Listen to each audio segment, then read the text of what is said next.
No Saber Direito desta semana, a professora Karina Jacques traz um curso sobre direito constitucional com foco no direito indigenista. Durante as 5 aulas, ela vai tratar da origem histórica, vai falar sobre a Constituição Federal de 1988 aplicada ao direito dos indígenas. Também vai tratar do marco temporal e o indigenato, além de falar sobre o futuro da questão indígena no Brasil.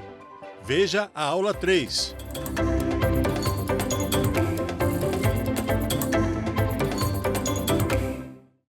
Olá!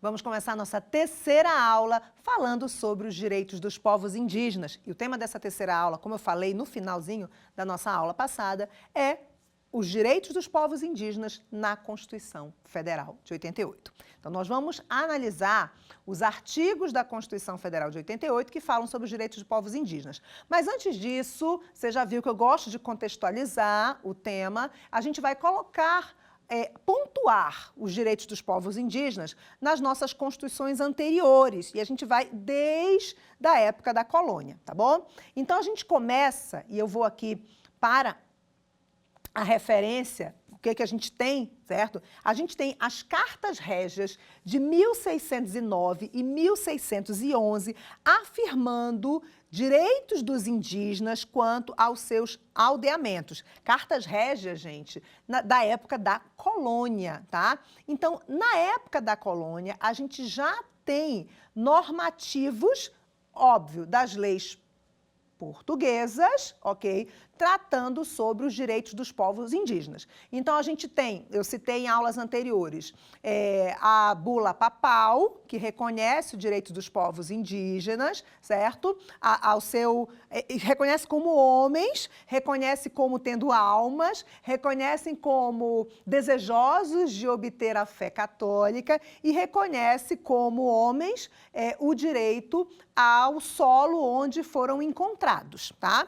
E as Cartas Régias de 1609 e 1611 também reconhecem os direitos dos povos indígenas, na época chamados de índios ou silvícolas, não é? Aos aldeamentos onde viviam, ok? Só que a gente tem que perceber que nessa época, e isso vai perdurar por algumas outras legislações até chegar nos dias de hoje, o reconhecimento dos direitos indígenas era apenas um reconhecimento formal. A gente não tinha uma intenção ou uma intenção deliberada da coroa portuguesa, dos colonos ou dos próprios jesuítas na época em reconhecer os direitos indígenas. O que se queria era pacificar aquela relação do europeu que chegava, especialmente do português que chegava aqui, com os indígenas, tá? Para então acontecer a mercantilização, o comércio, a ocupação, a colonização, a exploração dos povos indígenas e suas terras. A gente já sabe disso, a gente já trabalhou isso em aulas anteriores. Então, a gente sabe que é um início, tá? É o início de uma legislação formalmente protegendo, mas a gente ainda não tem a prática. E aí eu passo para um outro ponto com você, que é na época do Império, certo? Na época do Império, a gente tem, tá, um projeto de constituinte de 1823, então vamos lembrar, certo? Nós passamos a ser Estado em 1822, vou só contextualizar vocês aqui também. 1822, nós passamos a ser Estado, certo? A independência do Brasil, não é? 1823, a gente tem um projeto de constituinte, né, de uma Constituição, para a nossa primeira Constituição em 1824, tá? Então, o que a gente tem? O projeto para a Constituinte de 1823 apenas menciona a intenção da catequese e civilização do índio, bem como a educação indígena e industrial. Lá no artigo 254, título 8º do projeto, ok? Então, o projeto da primeira Constituição brasileira citou a intenção de educar e catequizar o índio. Citou a intenção. Mas, quando a nossa Constituição, em 1824, ela veio, o texto sequer mencionou os direitos dos povos indígenas, ok? Então, a gente tem na nossa primeira Constituição brasileira, certo? A Carta de 1824, outorgada, ela nem ao menos cita os direitos indígenas, nem ao menos cita os indígenas, ok? Ou seja, houve uma intenção, mas não houve a consolidação. E aí a gente vai à frente e a gente chega na primeira Constituição republicana, lembrando, certo? 1889, República, 1891, a nossa primeira Constituição republicana. E o que ela diz? A Constituição republicana também não vai citar, certo? Os índios em seu texto. Então, todo o movimento que a gente tinha, o movimento republicano, porque o movimento republicano, influenciado até por movimentos religiosos na época, ele buscava um reconhecimento dos indígenas, mas ele não foi concretizado também na Constituição de 1891. Então, a gente percebe que nas duas primeiras Constituições brasileiras, importantíssimas, não é? A Constituição Imperial e a primeira Constituição Republicana, o capítulo da história do Brasil, a parcela da população brasileira chamada de indígenas, não foi reconhecida, certo? E aí a gente passa para as próximas Constituições, que a gente vai começar a ver timidamente o reconhecimento de alguns direitos indígenas. Então, a gente vai para a próxima Constituição, que é a de 1934. Então, a gente vai fazer a sequência aqui com textos bem parecidos. Eu vou ler o texto. A de 1934, ela vai dizer o seguinte, no seu artigo 5º, não é o artigo 5º da Constituição de 88, tá? Por favor. É o artigo 5º da Constituição de 1934, tá? Diz assim, compete privativamente à União, inciso 19, legislar sobre a linha M, incorporação dos silvícolas à comunhão nacional. Olha só o que a gente encontra na Constituição de 34. O que a gente vai encontrar? A ideia do indígena assimilar a cultura da sociedade dominante. A ideia de que o indígena deveria evoluir, e ele só iria evoluir se ele assimilasse a cultura não indígena, tá bom? Isso não é novidade, tá? A gente já trabalhou na aula 1 e 2 a contextualização histórica e o direito indigenista, e a gente sabe que nesse período era essa a ideia, era a integração do silvícola à comunidade nacional, a integração do índio, certo?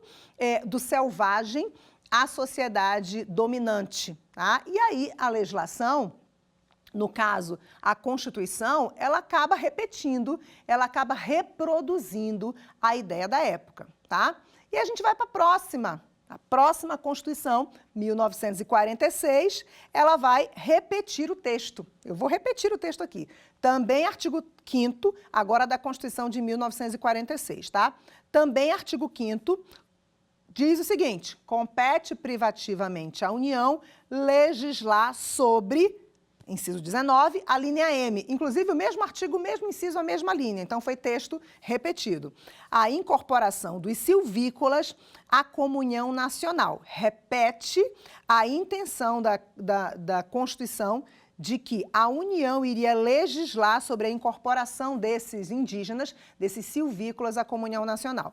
Interessante observar, isso eu quero chamar a atenção para você, que a União aqui, certo? Ela herda, ela tem a herança de prerrogativas e competências do antigo Império, certo? Se o Império do Brasil, ele tomou o lugar da coroa portuguesa, tá? Quando a gente passa a ter a independência do Brasil, tá? Porque antes de 1822, nós fomos, pelo olhar do direito português, nós fomos colônia, certo? E aí, quando a gente passa a ser um Estado soberano, passa a ser um império, as prerrogativas do Estado, as prerrogativas de poder do Estado, saem da mão da coroa portuguesa e passam a ser do império. Quando Em 1889, nós nos tornamos república e nós inauguramos a forma federativa de Estado na Constituição Republicana. A União, certo, herda as prerrogativas e competências do antigo Império. E a União até hoje. Nós tivemos um processo evolutivo, constituições, até chegar na Constituição de 88, mas até hoje, então já antecipo, porque a gente vai estudar o texto da Constituição de 88 ponto a ponto, já já. Eu antecipo dizendo a vocês que a União, atualmente, continua exercendo as atribuições, as competências que eram, certo, do Império e que eram da União nas primeiras constituições republicanas, desde a primeira e essas que a gente está trabalhando, ok? Só que, naquela época, a União ela tinha um viés assimilacionista, ela tinha um viés de integrar o silvícola à comunhão nacional. Hoje, a postura da Constituição de 88, ela rompeu com esse comportamento.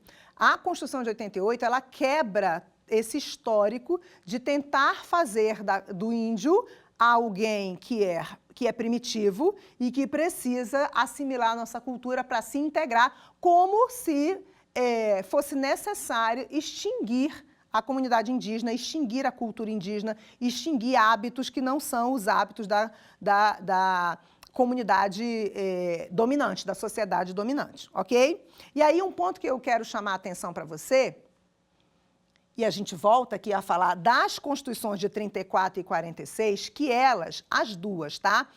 Além delas terem o texto falando da competência da União para legislar sobre a incorporação dos silvícolas à comunhão nacional, repetindo esses textos, elas reconhecem o direito à posse do silvícola onde ele se acha permanentemente localizado. Então, a gente tem, desde a Constituição de 1934, e repetindo na Constituição de 1946, certo? O reconhecimento, ainda se usando o termo silvícola, o reconhecimento do silvícola à posse daquela terra em que ele estava permanentemente assentado, permanentemente localizado. Isso é importante porque a gente passa a ter um respaldo legal, certo? Para considerar a teoria do indigenato, que é um tema que eu vou falar na próxima aula, a teoria do indigenato como uma teoria historicamente prevista, uma teoria que não foi criada pelos movimentos de defesa da causa indígena recentes, certo?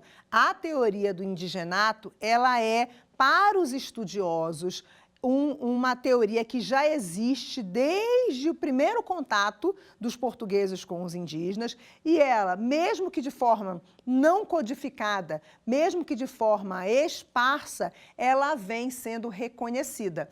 E a gente tem textualmente a Constituição de 1934 já reconhecendo formalmente o direito do silvícola à posse dos locais onde eles estavam permanentemente sediados, permanentemente localizados, permanentemente assentados. De uma forma bem simples, a gente está reconhecendo, a Constituição de 34 reconhece esse indigenato, tá bom? Agora, a gente tem a Constituição de 1967, a gente está se aproximando do período, né, do regime militar, a gente tem a Constituição de 67, ela traz um pouquinho mais de dispositivos sobre os direitos indígenas. Então, ela tem no artigo 4º, Constituição de 1967, não estou falando ainda do ato institucional que vem posteriormente, estou falando ainda da de 67. Ela diz o seguinte no seu artigo 4º, incluem-se entre os bens da União, inciso 4, as terras ocupadas pelos silvícolas, ok? Esse texto, vou adiantar para você, ele, de forma adaptada, ele está na Constituição de 88.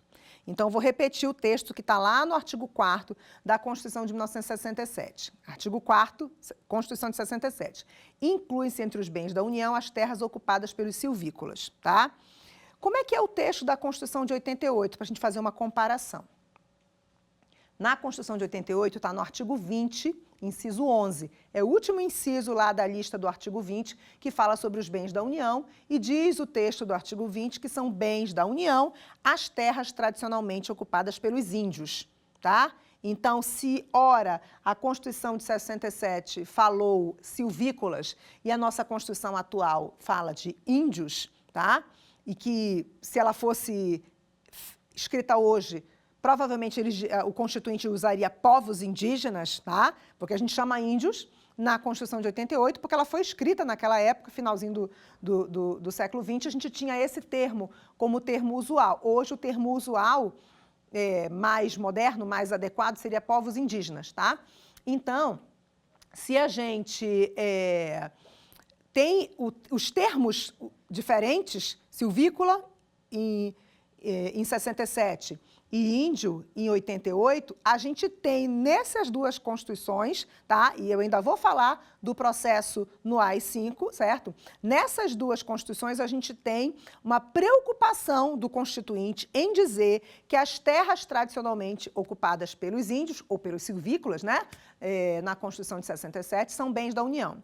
Qual é a preocupação? Nesse período, em 67, a gente já tinha uma preocupação com a segurança nacional, com a federação, com a indissolubilidade da federação, que é um princípio federativo, e com a preocupação de dizer que o território, o domínio do território dessas terras, que a posse é tradicionalmente dos indígenas, o território, e a gente separa, então, a terra indígena, o conceito de posse tradicional e o conceito de território, tá? O território, o domínio do território são consideradas terras públicas, certo? São inalienáveis, são imprescritíveis e são bens do município, do Estado-membro, do Distrito Federal? Não, são bens da União, tá bom? Então, a gente tem essa preocupação.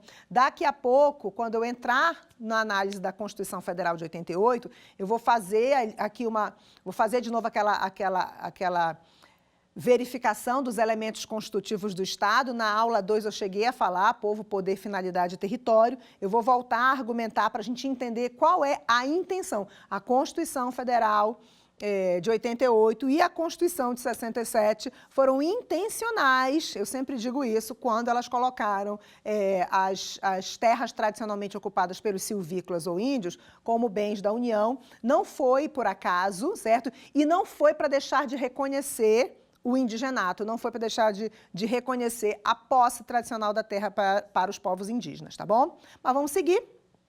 Vamos lá? Ainda na Constituição de 67, o artigo 8º, tá? Ele vem dizendo sobre a competência da União, repetindo o texto anterior das Constituições, tá?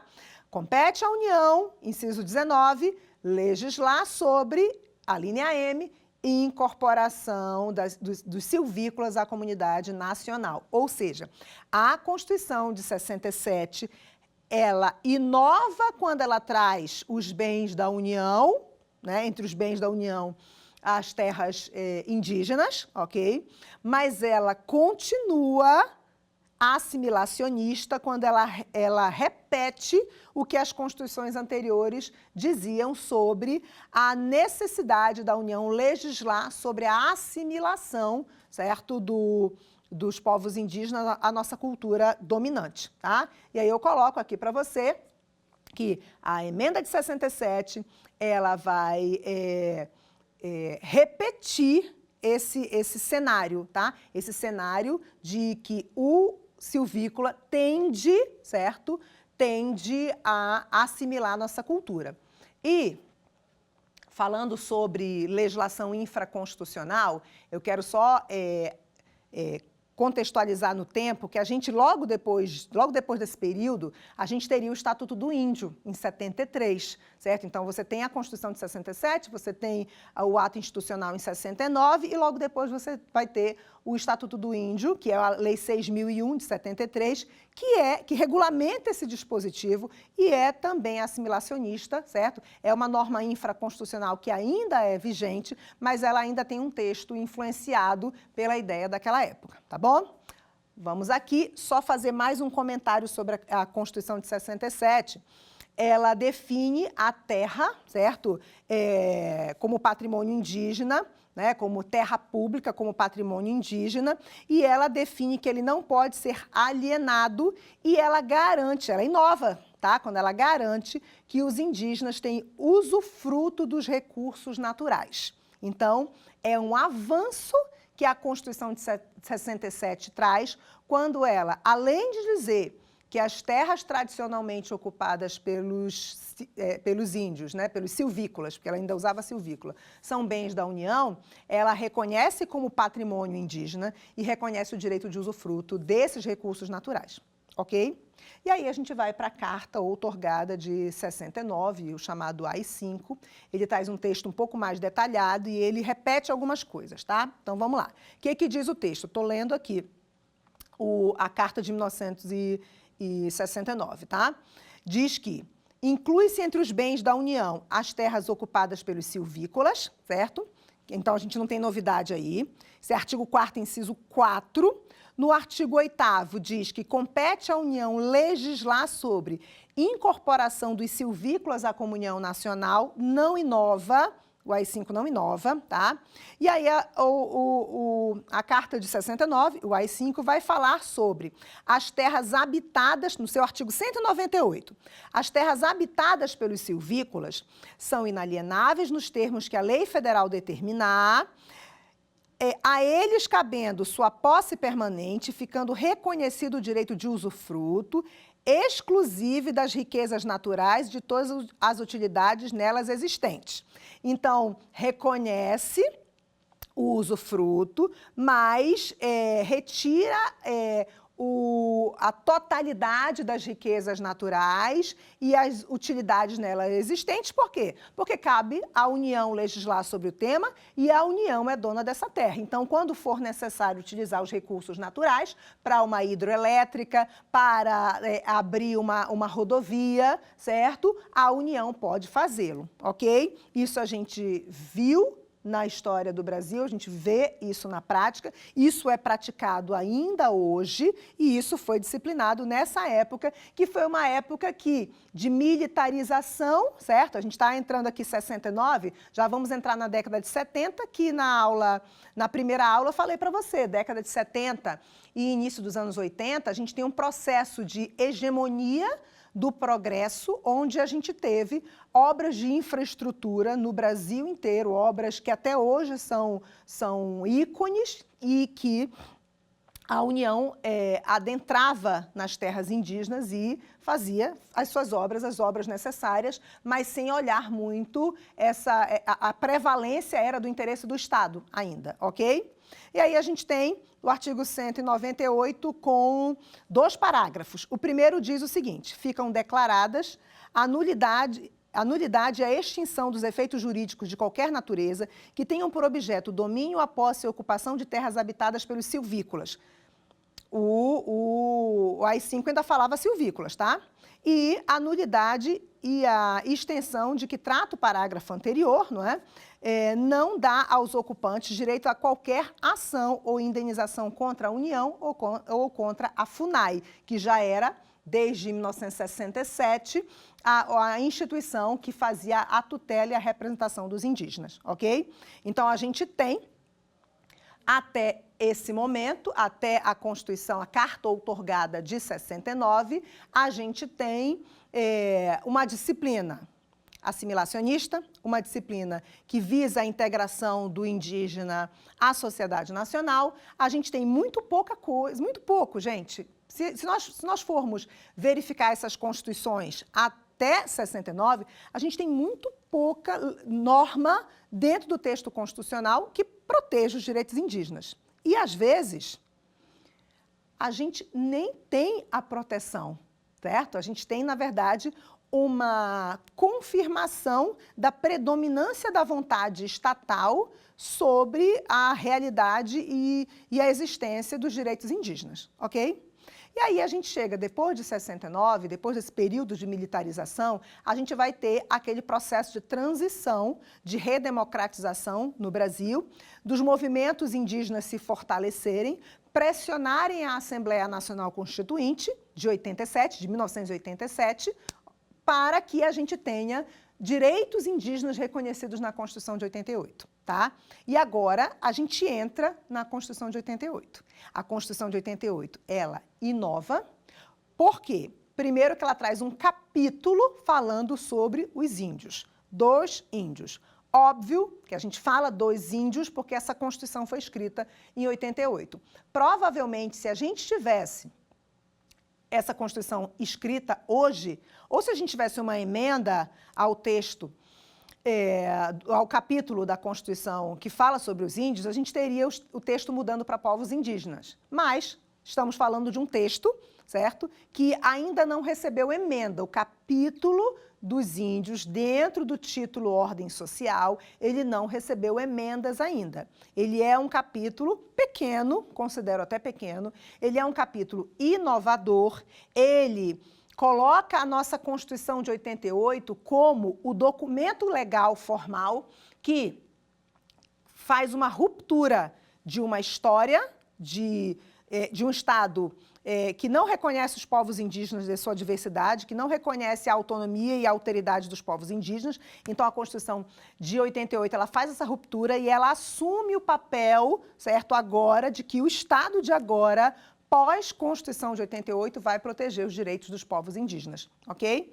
E ela não só traz o direito dos povos indígenas num capítulo separado dentro de um título da Constituição, como também traz direitos dos povos indígenas, digamos, pulverizados em outros dispositivos da Constituição.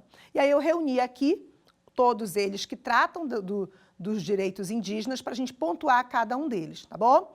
Então, antes da gente pontuar cada um deles, eu quero só lembrar, e eu falei isso na aula 2, eu quero só lembrar, porque eu vou começar, o primeiro tópico que a gente fala sobre os direitos dos povos indígenas, ou direitos dos índios, é justamente o artigo 20, inciso 11, que eu já citei hoje nessa aula, e a gente citou também na aula 2. É falar sobre os elementos que constituem o Estado, tá? Repetindo, isso aqui é teoria geral do Estado, teoria geral da Constituição, a gente tem autores que divergem se são 4 ou 3 elementos, mas eu vou abordar 4 para a gente poder entender. Quando a gente fala de um Estado soberano, esse Estado, para ser reconhecido como Estado soberano, ele precisa ter povo, poder, finalidade e território. Povo, poder, finalidade e território, eu posso definir de forma bem objetiva que povo é o conjunto de pessoas com laços de cultura, crença, costumes e que geralmente é da mesma origem geográfica, ok? Estou falando um conceito bem simplório de povo, tá? O povo é o elemento humano do Estado. Pense no Estado soberano, os elementos do Estado soberano como 4 pilares, tá? Então, o primeiro pilar do Estado soberano é a existência, é o elemento humano, é a existência desse conjunto de pessoas com laços de cultura, crença, costumes e que geralmente é da mesma origem geográfica, tá? Esse povo, ele vai exercer poder, tá? E aí eu posso aproveitar e citar o parágrafo único do artigo 1º da Constituição. Vou falar, você me completa aí de casa, aí da sua tela, do outro lado. É claro que essa pergunta vai ser retórica, você não tem como me responder, mas o artigo 1º, parágrafo único da Constituição diz assim: todo poder emana do povo. Então, se existe povo, naturalmente esse povo tem poder. Ele tem poder de coesão social, ele tem poder de resistência, ele tem poder econômico, pode ter poder econômico. Todas as formas de poder, elas são bilaterais. Então, para existir poder, tem que existir relação social, tem que existir ali a bilateralidade. Então, esse poder, ele tem poder estatal, o poder estatal ele pode ser tripartido em funções, legislativo, executivo e judiciário, certo? Então, a gente tem toda a forma de poder, poder constituinte, certo? Toda a forma de poder ela emana do povo. Então, o povo naturalmente exerce poder para atender às suas finalidades. E a finalidade do povo está relacionada com a sua cultura, ok? E aí eu pergunto, esse povo que tem naturalmente poder e que tem as suas finalidades, ele, para preencher os 4 elementos necessários para a constituição de um Estado soberano, ele só precisa do território, ok? E como nós somos, estou fazendo aqui uma associação com outros dispositivos da Constituição, como nós somos uma federação e a Federação Brasileira é indissolúvel, a indissolubilidade as características da federação são cláusulas pétreas e a indissolubilidade da federação, inclusive, está expressa no caput do artigo 1º da Constituição, eu diria para você que é bem intencional quando a Constituição diz que o território que os povos indígenas ocupam não é de domínio desse povo, porque esse povo, que já tem poder e tem finalidade, ele não pode ser dono do seu território, porque ele vai compor os elementos constitutivos de um Estado, e o nosso Estado brasileiro federal, ele é o quê? Indissolúvel, ok? Então, antecipando essa teoria, eu vou dizer para você que o primeiro artigo da Constituição de 88 que nós vamos estudar, falando sobre os indígenas, é justamente o artigo que fala sobre ser bem da União as terras tradicionalmente ocupadas pelos índios. Ok? Então, o indígena, ele tem direito à posse tradicional da terra, nos seus usos e costumes, mas ele não tem domínio sobre a terra indígena, porque o domínio é da União como terra pública.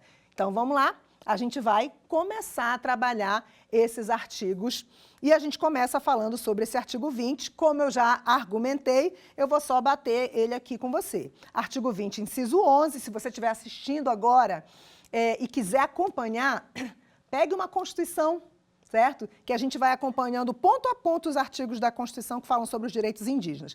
Então, você tem o artigo 20, inciso 11, são bens da União as terras tradicionalmente ocupadas pelos índios. Aqui a gente não tem mais o termo silvícola. O termo silvícola na Constituição de 88, ele é abolido, ele passa a não ser mais utilizado.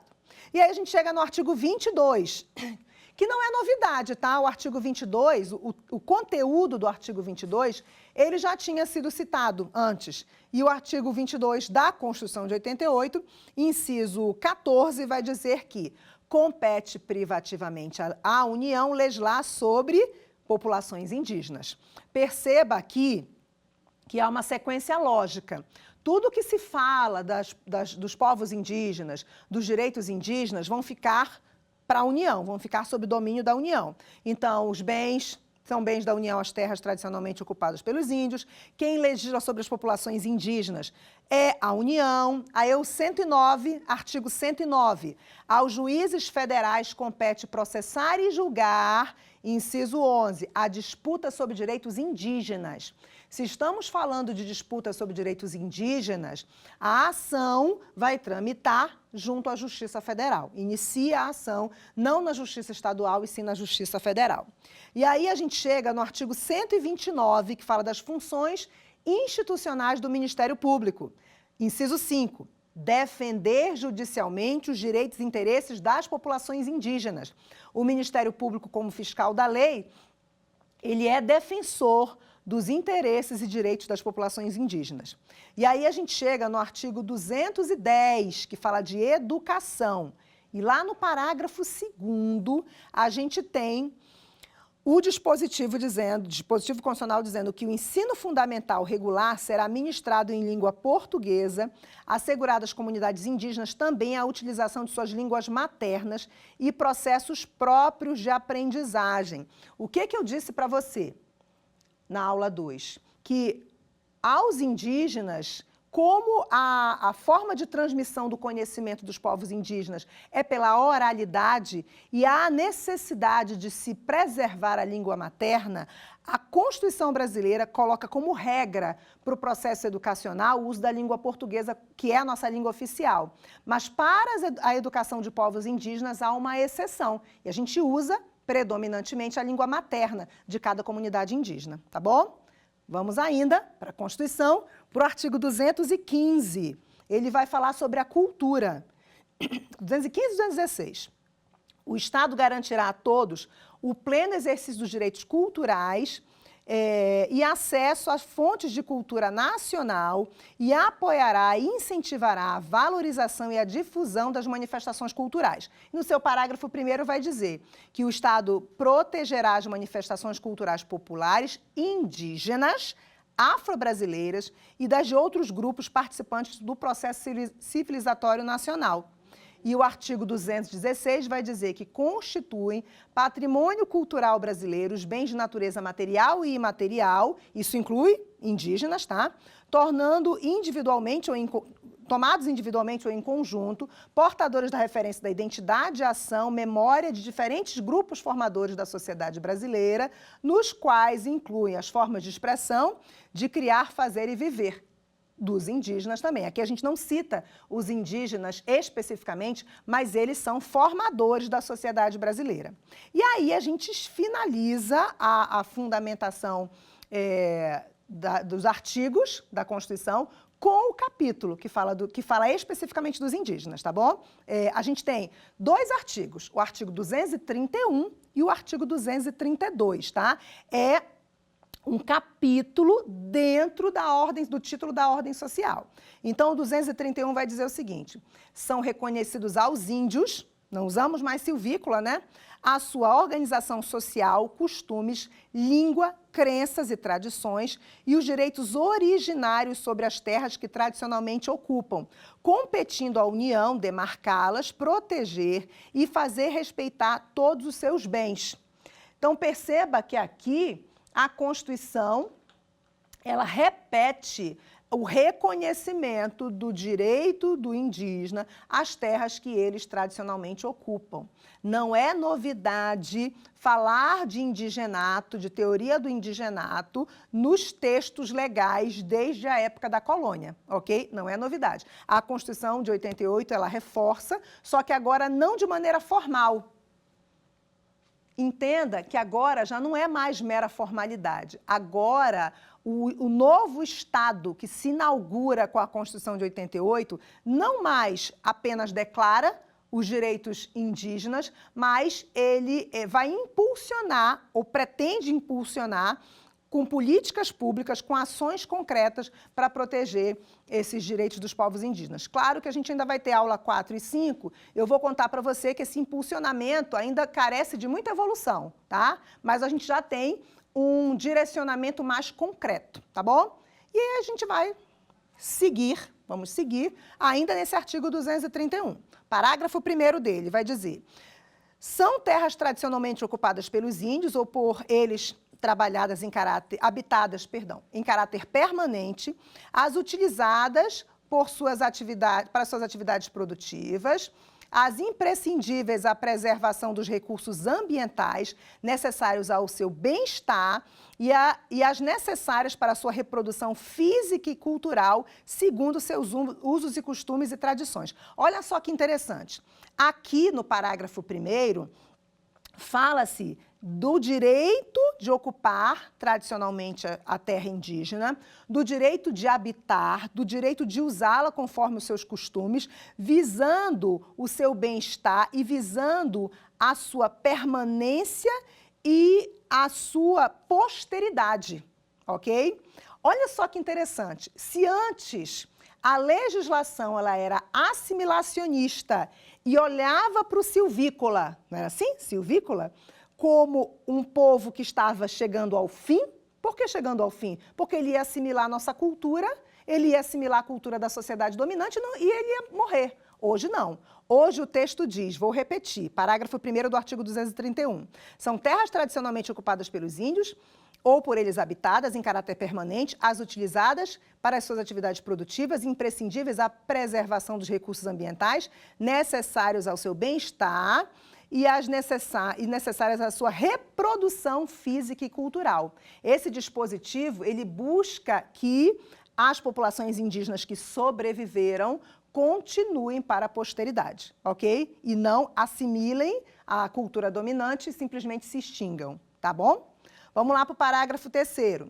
As terras tradicionalmente ocupadas pelos índios destinam-se à sua posse permanente, cabendo-lhes o usufruto exclusivo das riquezas do solo, dos rios e dos lagos nelas existentes, ok?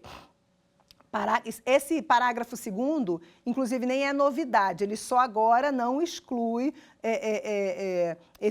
não retira esse usufruto exclusivo, porque o texto de 1969, tirava esse direito exclusivo dos povos indígenas. Agora, a Constituição de 88 assegura esse direito exclusivo, tá bom? E o parágrafo 3º, ainda do artigo 231.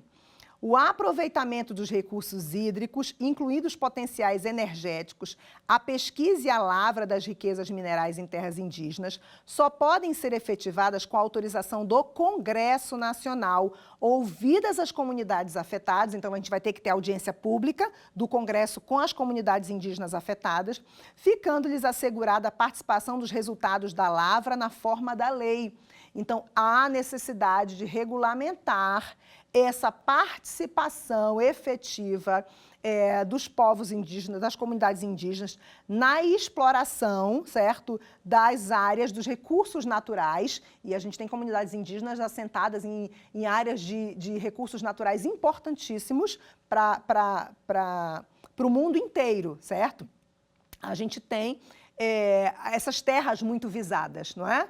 Então, aqui a gente tem o reconhecimento dos direitos de participação, dos ganhos econômicos, inclusive, tá? Parágrafo 4º, para a gente seguir nesse artigo 231.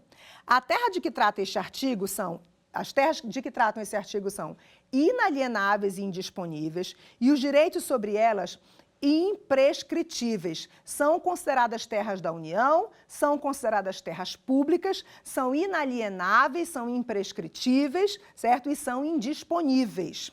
Ok? Parágrafo 5º.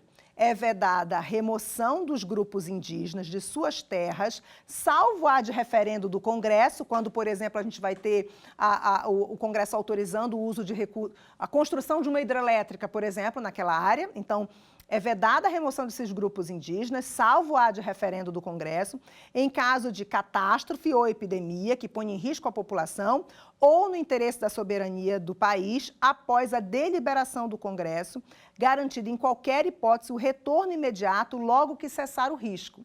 Então, quando a gente tem a remoção, tá, por completo dessas comunidades indígenas nessas terras, qual é o motivo?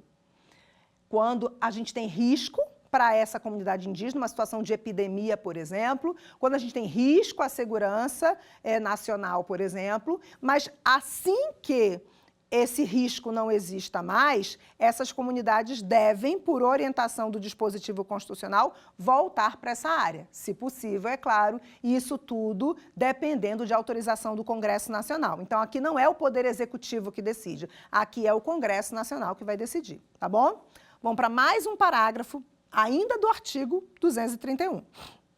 Parágrafo 7º diz o seguinte: não se aplica às terras indígenas o disposto do artigo 174, parágrafos 3º e 4º. A não aplicação do sistema de garimpagem de forma associativa em terras indígenas. E o que acontece hoje nas terras indígenas Yanomami?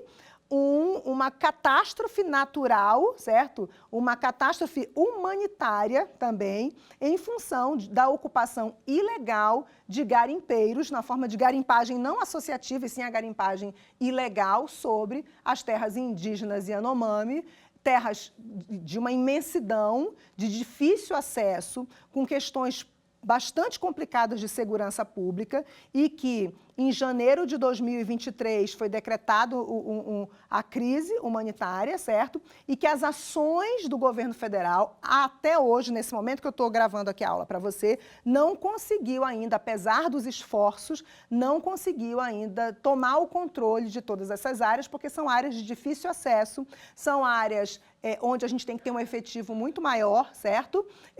De entes do poder público e que envolve questões não só de direito ambiental, de direito à saúde pública, de direito à saúde indígena, mas principalmente questões ligadas à segurança pública. É perigoso para todo mundo estar ali trabalhando na proteção desses indígenas, tá bom? Mas a gente vai falar isso na aula 5, tá? Spoiler para você da aula 5, a gente vai falar da crise da terra indígena Yanomami. Então, parágrafo 7º diz que não cabe garimpagem de forma associativa, e aí a gente tem o artigo 232, que é o último artigo, tá? Porque são 2 artigos, o capítulo sobre o direito dos índios. O artigo 232 diz que os índios, suas comunidades e organizações são partes legítimas para ingressar em juízo em defesa de seus direitos e interesses, intervindo o Ministério Público em todos os atos do processo. Olha só que interessante. A Constituição de 88, ela inova quando ela dá ao indígena a legitimidade de pleitear seus próprios direitos, de pleitear na justiça os seus direitos. Antes da Constituição de 88, o indígena não podia, certo, pleitear os seus direitos. O indígena não podia, não tinha prerrogativa para resistir judicialmente à violação dos seus direitos, certo? No início, ele era vou chamar aqui, um subcidadão, alguém que não estava equiparado ao português, apesar dele ser reconhecido como homem quando o português chegou aqui, ele não estava equiparado em direitos, em prerrogativas, em iniciativas, certo? Depois, com a criação do Serviço de Proteção ao Índio, tá? Quem representava o indígena, quem tutelava os direitos indígenas, era o Serviço de Proteção ao Índio, isso lá em 1910, tá? O Serviço de Proteção ao Índio, ele foi extinto em 1966, como eu falei para você em aulas anteriores, com denúncias de corrupção, sem representar os direitos indígenas efetivamente, tá? E em 1967, ele foi substituído, o Serviço de Proteção ao Índio foi substituído pela FUNAI, tá? A FUNAI, criada para representar e proteger os direitos dos índios, porque a gente ainda usava o termo índio, inclusive o nome da fundação ainda é Fundação Nacional do Índio, apesar de alguns textos a gente já encontra Fundação Nacional dos Povos Indígenas, mas não foi alterado, ok? A FUNAI, no início, ela ainda mantinha uma posição representando os interesses do Estado, ela representava os interesses da União, ok? E o indígena não tinha a prerrogativa de defender seus próprios direitos. Quando chega a Constituição de 88, isso muda. Muda como, Karina? A gente passa a ter o Ministério Público, que é o fiscal da lei, que não pertence nem ao Poder Legislativo, nem ao Poder Executivo, nem ao Poder Judiciário. Ele passa a atuar nas questões que discutem direitos indígenas, como órgão independente, porque o Ministério Público é órgão, certo?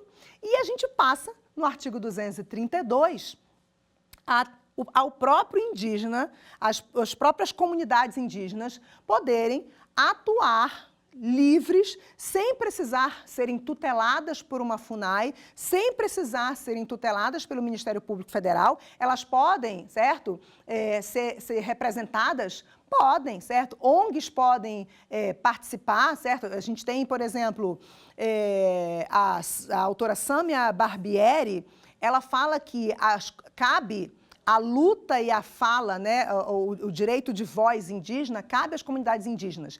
E a sociedade não indígena, cabe ecoar essa voz. Então, ONGs, grupos de estudiosos dos direitos indígenas, juristas que defendem a causa indígena, o Ministério dos Povos Indígenas, a FUNAI, o Ministério Público Federal, eles podem sim podem e muitas vezes devem, né, como o Ministério dos Povos Indígenas atual, uma inovação, né, eles podem e às vezes devem defender os direitos indígenas, mas os próprios indígenas têm a prerrogativa hoje, com o artigo 232, de pleitear os seus direitos e, inclusive, de confrontar, certo? Por exemplo, numa ação judicial, a FUNAI pode fazer uma defesa, uma argumentação e determinadas comunidades indígenas argumentarem de forma diferente porque não concordam com a interpretação da FUNAI sobre aquela questão específica indígena, ok? E aí, a gente vai encerrando a nossa aula 3 e vai chamar você para o quiz, para a gente ver se a gente apreendeu os conteúdos tratados nesta aula. Vamos lá?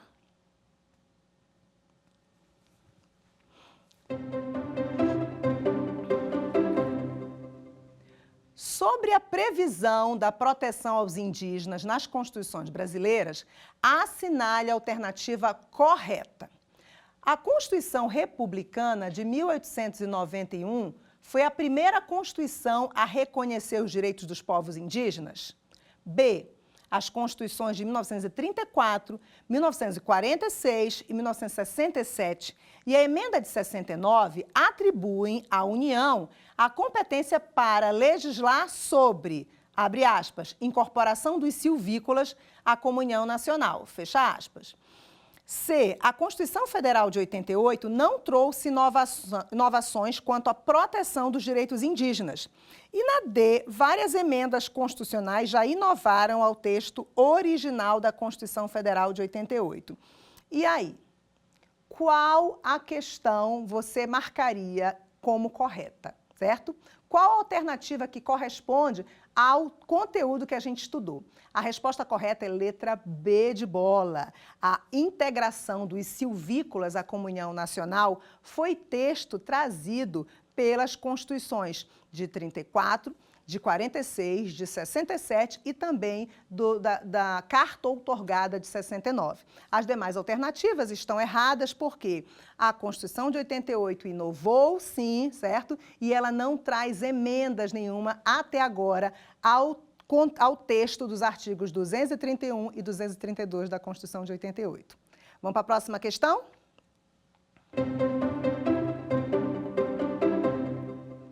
São reconhecidos aos índios brasileiros sua organização social, costumes, línguas, crenças e tradições e os direitos originais sobre as terras que tradicionalmente ocupam, competindo à União demarcá-las, proteger e fazer respeitar todos os seus bens. Sobre os direitos dos índios, à luz da Constituição Federal, é incorreto afirmar que essa questão ela foi da banca Consuplan, num concurso público, e ela tinha uma alternativa a mais, tá? Mas a gente vai trabalhar só com essas três e aqui a gente vai achar a incorreta. Vamos lá. Letra A. As terras tradicionalmente ocupadas pelos índios são inalienáveis e indisponíveis, os direitos sobre elas imprescritíveis. Os índios, suas comunidades e organizações são partes legítimas para ingressar em juízo em defesa de seus direitos e interesses, intervindo o Ministério Público em todos os atos do processo. E na C, cabe ao presidente da República autorizar o aproveitamento dos recursos hídricos, incluídos os potenciais energéticos, a pesquisa e a lavra das riquezas minerais em terras indígenas. Considerando essas três alternativas, qual você marcaria como incorreta? A incorreta é letra C. Cabe ao Congresso a decisão sobre a exploração dos recursos hídricos, minerais, enfim, todos os recursos naturais que estão em terras indígenas, terras ocupadas pelos povos indígenas. Essa questão, repito, foi uma questão da Consuplan em concurso público. Vamos para a próxima questão.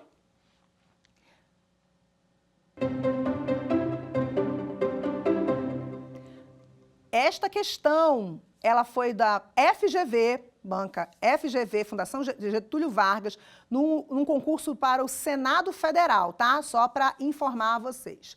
Vamos lá. A partir da proteção constitucional e infraconstitucional dos direitos dos índios no território brasileiro, é possível concluir que 1. A exclusividade na posse da terra impede a abertura de estradas ou a instalação de equipamentos urbanos sem prévia e expressa autorização dos índios. 2. Os índios podem instituir pedágio no interior de suas terras para regular o acesso de não índios. E 3. As terras indígenas situadas na faixa de fronteira não obstam a presença de instituições de Estado, inclusive com a instalação de postos de vigilância. E as alternativas dizem, todas estão certas, todas estão erradas, apenas a conclusão da 3 está certa e apenas as conclusões da 1 e 3 estão certas. Qual você marcaria, tá? A correta nesta questão, que foi da FGV, de um concurso público do Senado, é aquela que diz que As terras situadas nas faixas de fronteira não obstam que se construa, que se ocupem com instituições do Estado. É o item 3, tá? Então, a presença do Estado nas terras indígenas é garantida, é assegurada pela Constituição, até porque essas terras, elas são terras da União e a União vai prestar os serviços públicos de saúde indígena, de segurança das fronteiras e etc. Ok? E aí a gente encerra mais uma aula sobre os direitos dos povos indígenas. Na próxima aula a gente vai falar da teoria do indigenato, vai falar do marco temporal e vai falar de decisões judiciais importantes sobre o tema direitos dos povos indígenas. Te espero na próxima aula. Quer dar alguma sugestão de tema para os cursos do Saber Direito? Então mande um e-mail para a gente, saberdireito@stf.jus.br. Você também pode estudar pela internet. Acesse o nosso site, radioetvjustiça.jus.br, ou pode rever as aulas no canal do YouTube, @Rádio e TV Justiça.